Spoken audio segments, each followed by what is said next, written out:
Okay, let's jump right into this explainer. Today, we're looking at a micro-story that packs just an unbelievable amount of dread into a handful of sentences. It's called The Grave That Knocked. We're going to deconstruct exactly how this narrative builds its suspense and delivers a really terrifying twist, figuring out the absolute anatomy of short-form horror along the way. Right out of the gate, instead of giving us some long, drawn-out description of the setting or the weather, the text just thrusts us straight into this auditory hook. Knock, knock, knock. It instantly establishes a chilling atmosphere of sensory dread.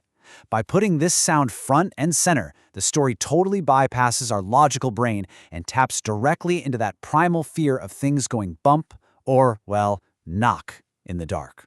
You're essentially hearing the story play out before you even fully understand where you are. So Section 1, the unvisited grave. Establishing the isolation.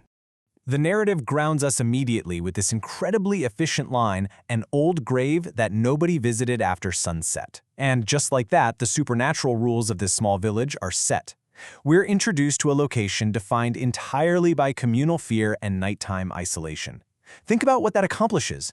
It doesn't waste time telling us the grave is scary. It proves the danger by showing that an entire community actively avoids the place once the sun goes down. Honestly, when a whole village collectively agrees to stay away from somewhere in the dark, that's a massive red flag. It's kind of the universal rule of survival, right? If the locals won't go near it, you definitely shouldn't either. Moving on to Section 2, the first knocks, the escalation of fear. So, the spooky environment is set, but now we get to watch how our protagonist, Arjun, reacts to these impossible sounds, and it plays out in this distinct three-step progression.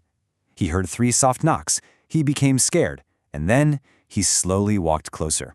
It is exactly that classic horror movie moment where you're just screaming at the screen for the guy to run away, but his absolutely terrible survival instincts, driven by just pure undeniable curiosity, pulls us right into the danger with him. And as he gets closer, the text reveals these very specific omissions on the stone, which layers this visual mystery right on top of the auditory scare. The grave had no name, and the grave had no date. Suddenly, we're not just dealing with a spooky resting place, it's a completely anonymous anomaly, and that lack of information is deeply unsettling. We naturally fear the unknown, so stripping away the basic identifying facts, like who was buried there and when they died, instantly cranks the stakes way up. Which brings us to Section 3, the Elder's Warning, the lore drop. The following morning, the story actually pulls back from the immediate physical danger to introduce a much deeper, historical sense of dread. Arjun seeks out the village elder for answers. The text notes the elder turned pale and whispered, "That grave was never supposed to be here." Now this whispered warning completely changes the scope of the horror. It implies this wasn't just the grave of someone who got forgotten. It implies the grave somehow manifested itself, completely violating the laws of reality within this village. This single line acts as a massive lore drop. It gives us the background history and establishes the supernatural rules of this universe. By revealing that the grave literally shouldn't exist, the text elevates the threat. It goes from a simple localized ghost story to this profound, maybe even cosmic anomaly that terrifies the wisest person in the room. When the local elder is turning pale and whispering, we instantly know Arjun is in way over his head.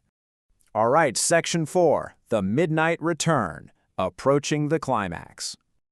Armed with all this terrifying context, we are yanked right back to the unvisited grave.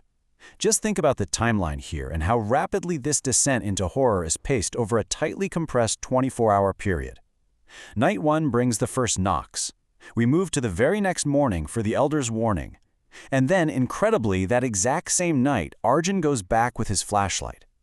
This timeline is so fast it doesn't give Arjun, or us for that matter, a single moment to safely process the danger. The sheer momentum just forces him back into the dark, armed with absolutely nothing but a flashlight and that terrible curiosity. And when the 3 knocks return during the second visit, the text abruptly shifts. It goes from an auditory scare to visceral, visual horror. A chilling message appears right on the dirt. Look behind you. It's such an aggressive, direct command that totally shatters the quiet tension. The environment itself is now actively communicating with Arjun. It forces his attention away from the grave he was hyper-focused on, and pivots the dread toward a completely unseen and seemingly much closer threat right at his back. Finally, Section 5, the terrifying twist. A visceral shift. That command forces Arjun to turn around, which delivers the story's ultimate payoff. It compares the terrifying anonymity of the first grave with the dreadful inevitability of the second one. Think about it. On night one, the first grave was a total blank slate. No name, no date. But the second grave, it features Arjun's own name already etched deep into the old stone. The true horror here is the personalization of the threat. It is no longer just a haunted location, it's a trap that has been waiting specifically for him, predicting that he would arrive. We're going to conclude this explainer with the exact same lingering unanswered questions posed by the source material itself. Who made the second grave, and why was Arjun's name already on it?